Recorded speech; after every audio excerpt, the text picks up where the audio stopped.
The next artist I want to share with you is Janie Ho. She's an illustrator based out of Hong Kong, and I love the brand name for herself and also the title for her website, and that is Chicken Girl Design. I just think that's fun, and that also reflects what I think about her illustration. Her illustration is really, really fun. And what I love most about Janie's work is the hand-drawn quality.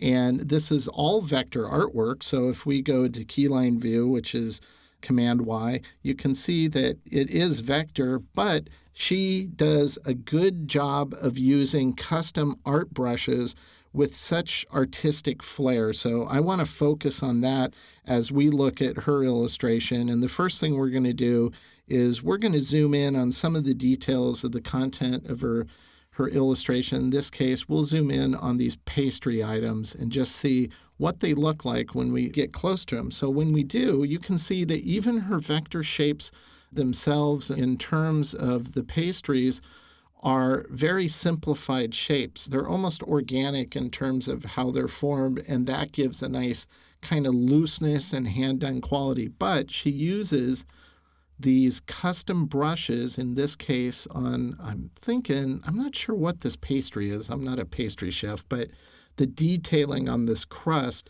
she's just using single strokes with a custom brush on it just to make them almost look like she took a paintbrush and just went doot, doot, doot, and just created these little marks to create the detail. She uses custom brush on this shape to form the shading that you can see there. And on this eclair, she has the frosting on top is another custom brush that just follows along that vector path. She uses this approach to do a lot of her detailing. So the trim on the edge of this pastry shelf is using, once again, another art brush, and the little frill here on the edge is utilizing another one.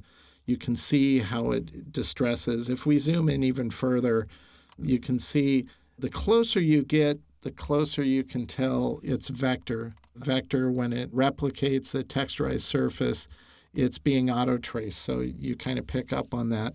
But nobody's ever going to see it that close. These will all be printed, and what happens when you print using custom brushes like this is it really sometimes is hard to tell if it was vector or if it was traditionally done, and that's the whole point of using an art brush. So how she handled that on this rabbit character itself is really, really well done as well. So all this is, if you go to the color palette here, you can see it's a fill of this yellow, and then on the stroke, she has applied another custom art brush just to give that furriness to the rabbit.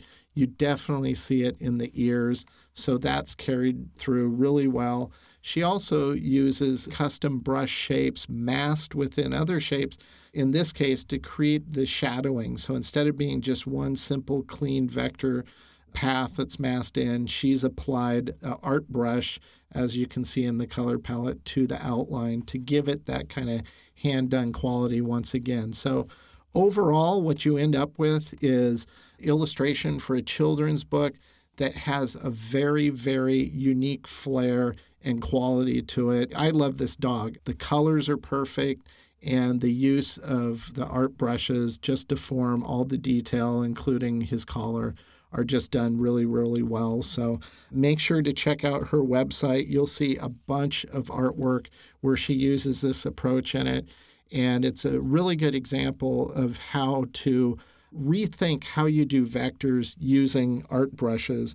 And one thing she wanted me to share with everybody who's viewing her artwork is she says, don't overlook the small changes, because one small change can freshen up your style and your work. And that's so true. So pay attention to details, experiment with the art brushes, the ones that come free in the exercise files for this course to start with, and then create your own and have fun with them.